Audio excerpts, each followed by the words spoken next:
This is the Dzogchen Someday Lama Jigme Gyatso of the Buddha Joy Meditation School. For more than 30 years, I've spent about 8 hours a day, almost every day, studying, practicing, mastering, and reverse engineering the teachings and techniques of each school of meditation so that you won't have to. This is Yoda early Monday morning. Come, let us meditate like a Jedi.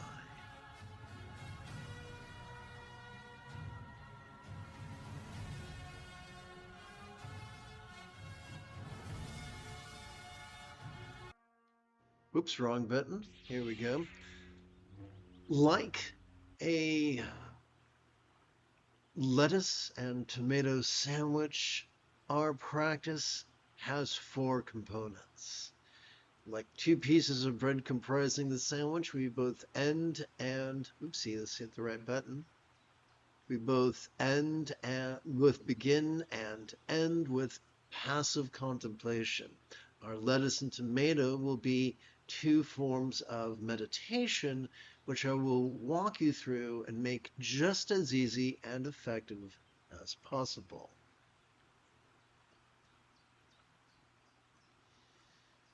Let us begin with impermanence, the first fold of the Buddha's Eightfold Path of Enlightenment.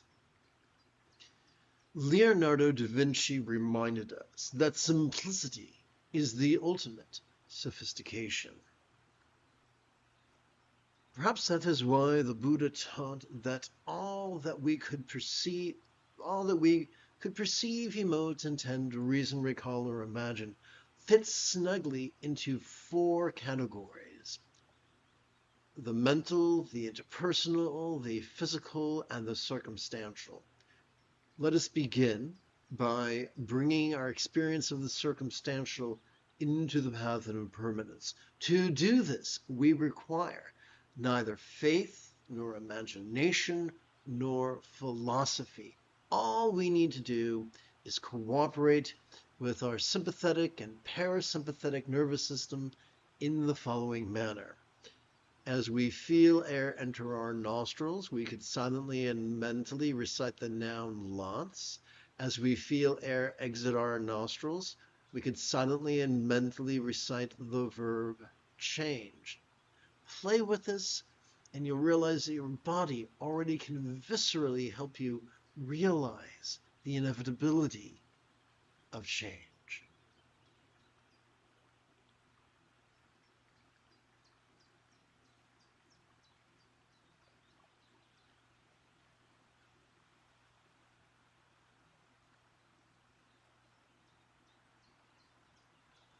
And now let us bring the physical into the path of impermanence.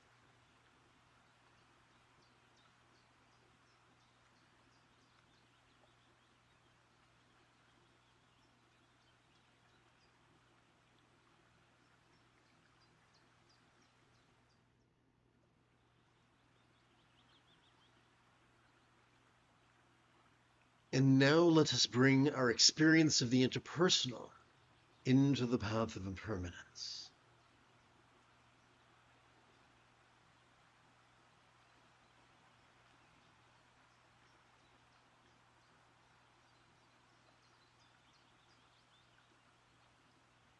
We conclude our opening contemplation by bringing our experience of the mental into the path of impermanence.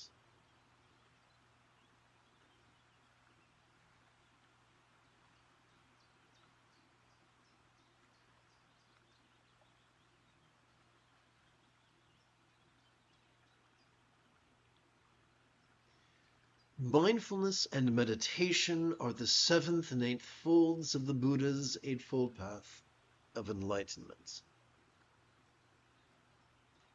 But why should we care about that?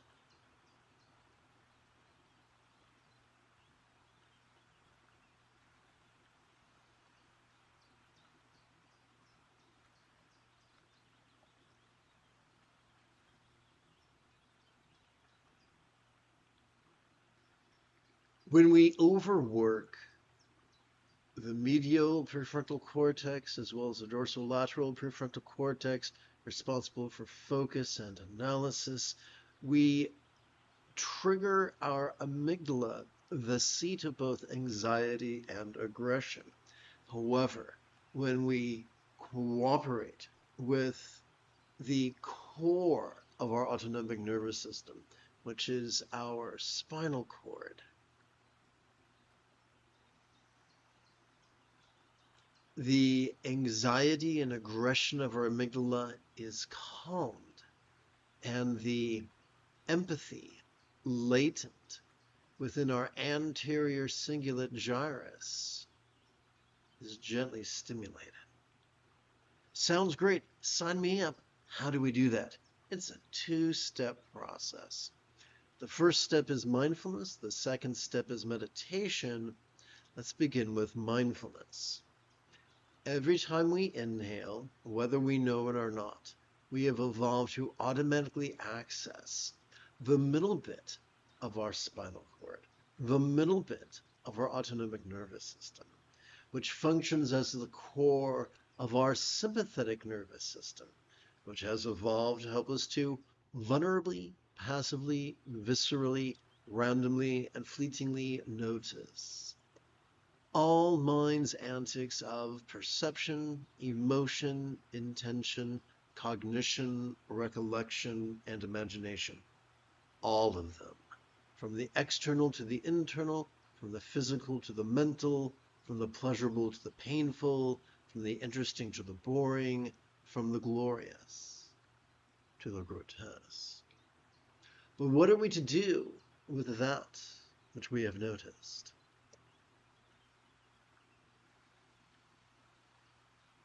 In a word, we meditate. But how does that work?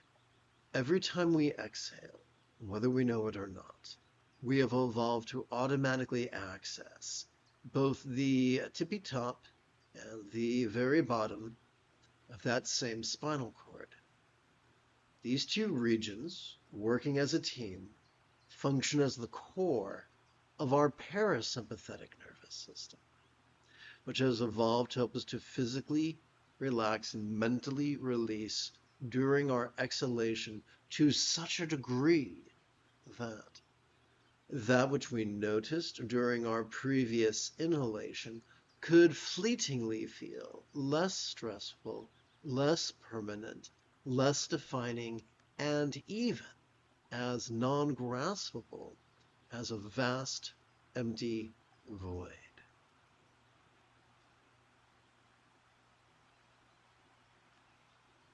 All complex life forms on this planet have evolved to think symbolically.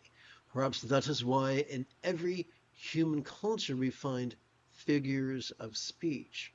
We can tell by the preponderance of the word as that this is a simile. But a simile is only as effective as it is relatable. So we have to ask the question, what? What is a real-world example of a non-graspable, vast empty void?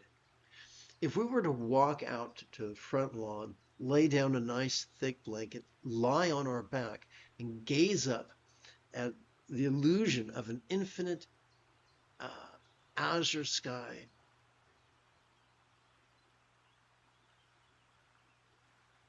as look up at a cloudless, a cloudless blue sky.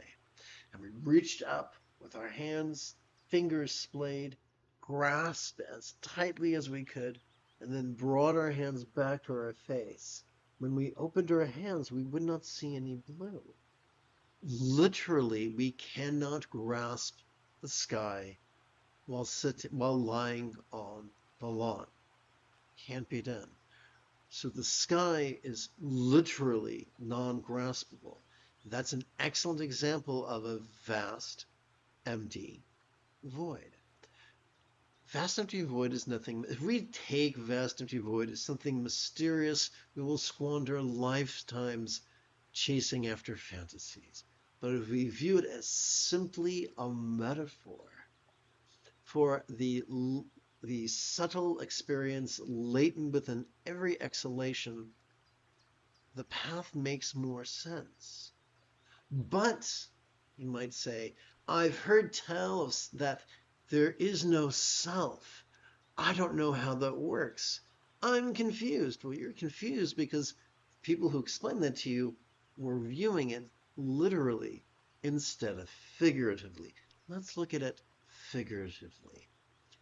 As we relax into our exhalation, whatever labeling or identity we might have spontaneously noticed during our previous inhalation could fleetingly feel less stressful, less permanent, less defining, and even as non-graspable as a vast empty void.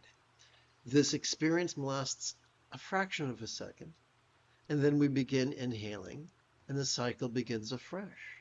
And so we have become face to face with the ugly truth that there is no panacea. Neither no self nor emptiness makes life go away. Life persists, and that's a good thing. Well, if mindfulness and meditation don't make life go away, why do we practice them? To help us to cope with the slings and arrows of outrageous fortune. What if enlightenment was simply mastery of the Buddha's Eightfold Path?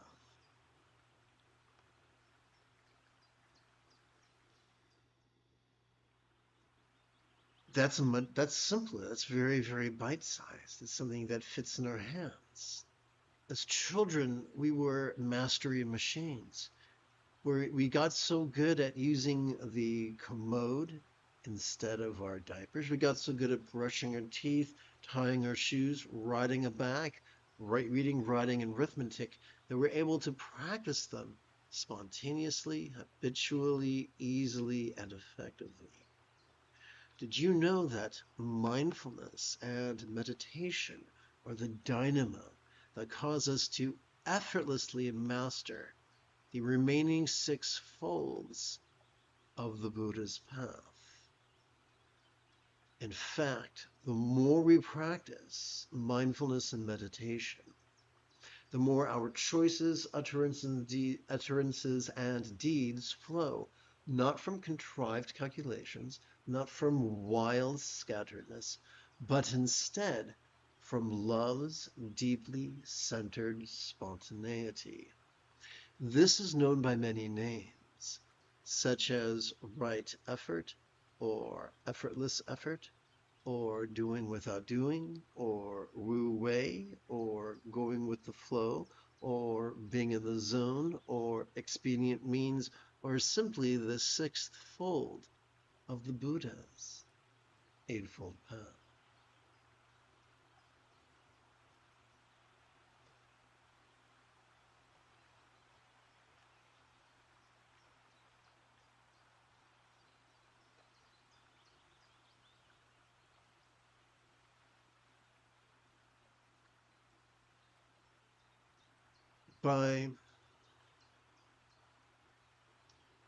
As we feel air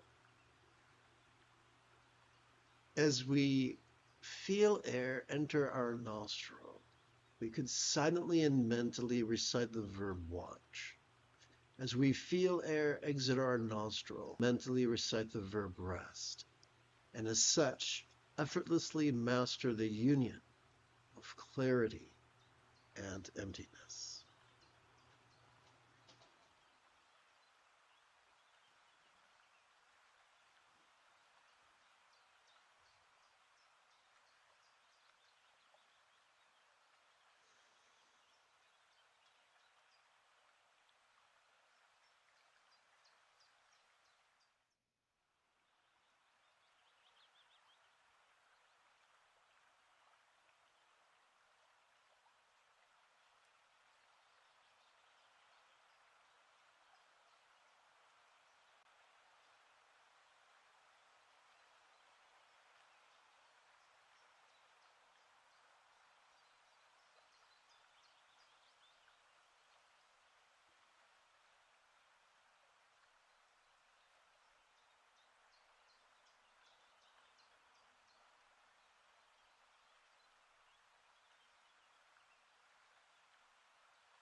Let us now switch. Oh, look at that.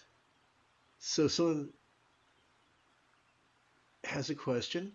Marve, good morning.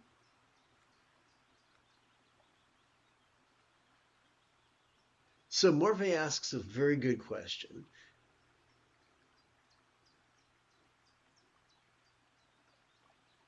Marve asks, do you think it's good when exhaling to make long sounds?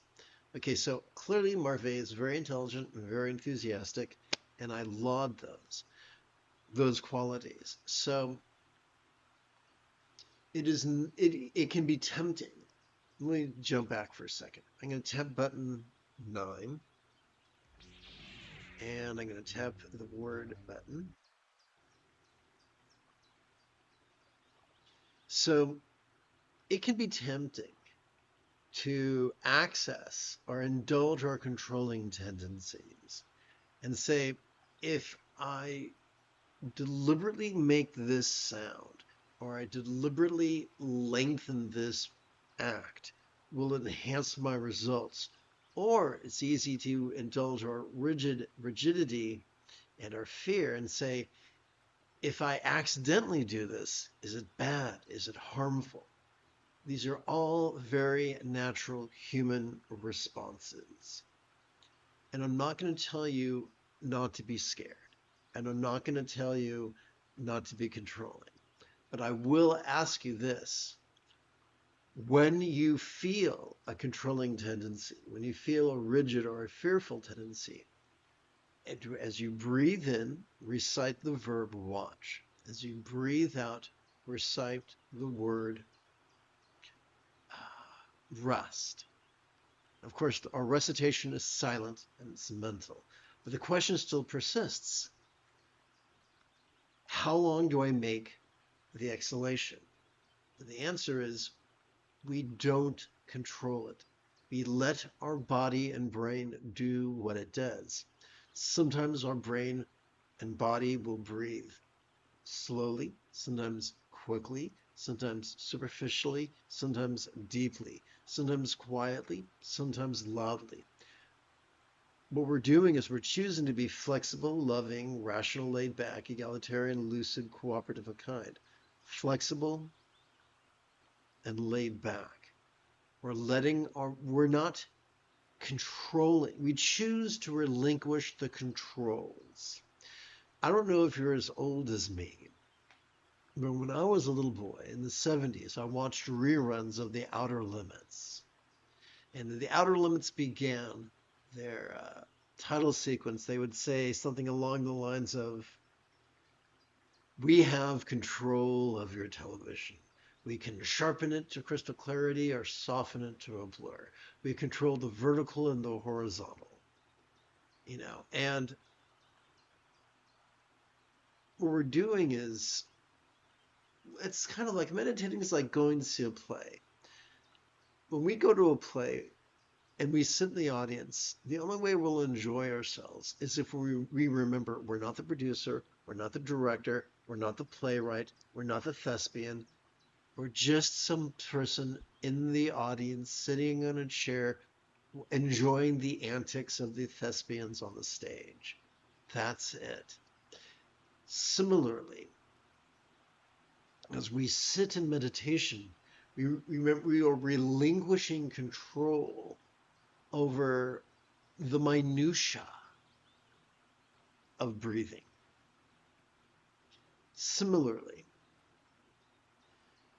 there is a famous statue or painting of an old man, a very small, frail old man sitting on an enormous ox. The ox's head is pointing one way, the man's head is pointing the other way. There is no bit in the ox's mouth. There is no bridle over the ox's head. There are no reins in the old man's hands. How? How does the old man control the ox? Here's the answer. Here's the punchline. He doesn't. He's just going along for the ride. And one of the more frustrating and exciting and productive adventures that mindfulness and meditation help us to enjoy is the journey from rigidity to flexibility, superstition to rationale, fear to love, and controlling to being laid back. We don't do this by repressing emotions. We don't do this by chasing emotions. How then? How do we do this?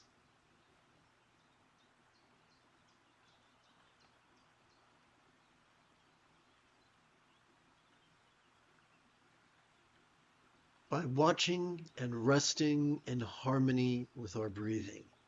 That is the those are the magic seeds that create those are the small seeds that create the giant beanstalk that leads to the treasure of the giant in the clouds, metaphorically speaking. And now let's shift gears.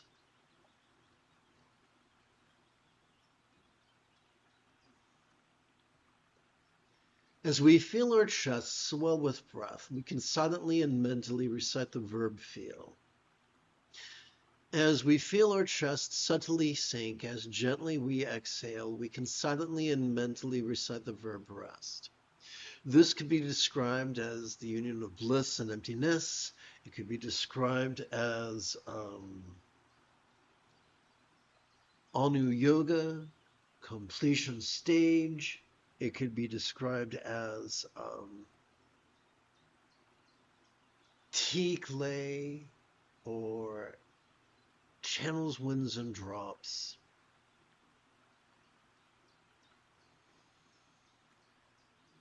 Or simply the union of bliss and emptiness. It could also be described as Bija Mahamudra.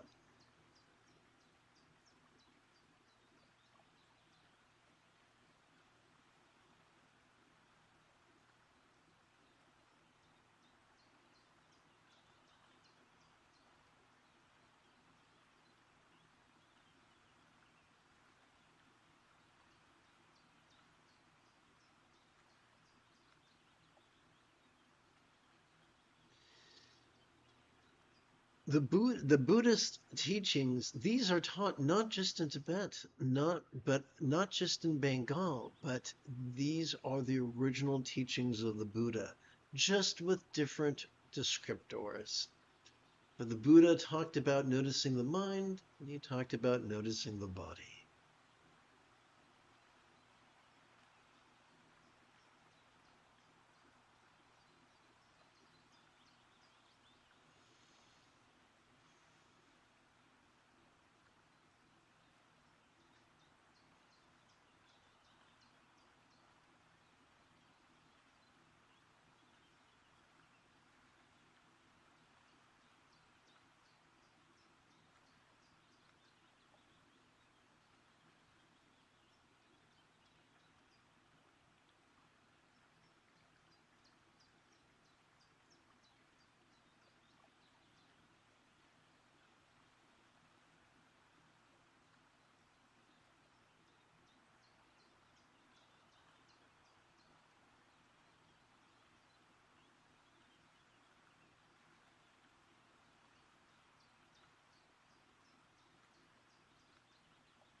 So the most productive use of the chat window is either to greet the teacher or the students, or to ask a question about Buddhist philosophy or Buddhist meditation.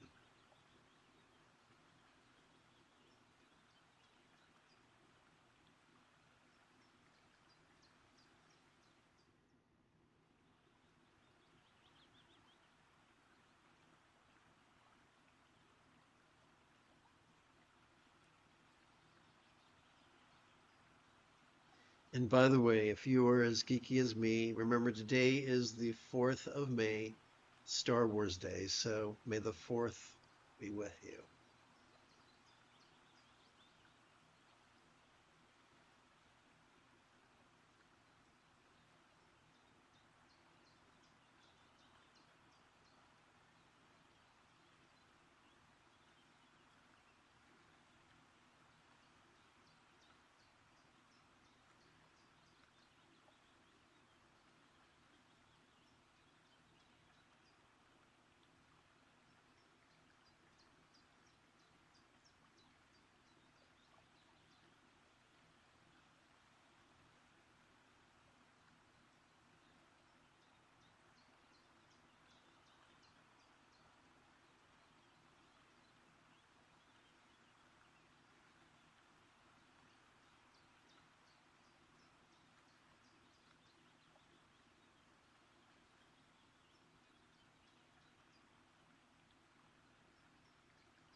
having generated a great amount of energy, we now direct that energy in 4 ways. We begin with mental kindness, the second fold of the Buddha's Eightfold Path of Enlightenment. And so we lovingly wish that all minds of all beings now be lavished with wisdom.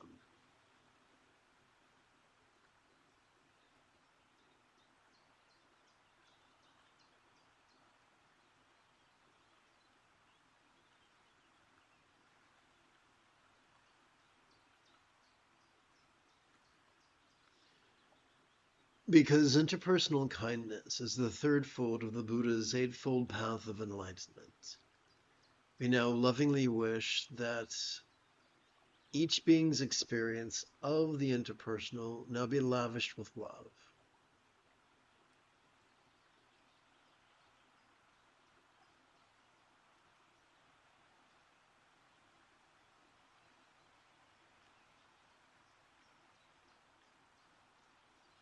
Because physical kindness is the fourth fold of the Buddha's Eightfold Path of Enlightenment. We lovingly wish that all bodies of all beings now be lavished with optimal health.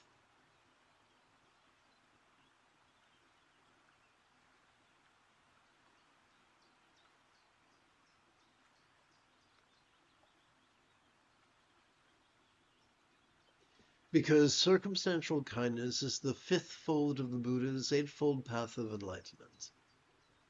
We lovingly wish that all circumstances of all beings now be lavished with good fortune.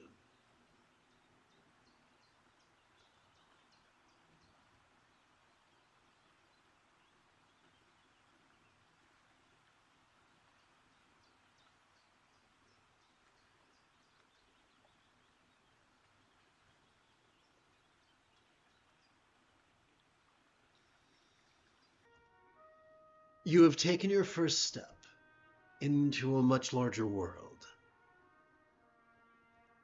If you feel that I have earned it, you could give this live stream a thumbs up.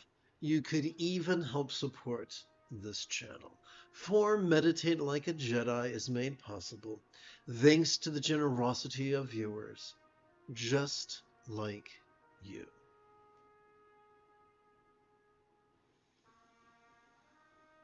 In approximately 10 3/4 hours, I would very much like to return to lead today's dusk group practice of meditating like a Jedi. And if you are as geeky as me, may the Force be with you always.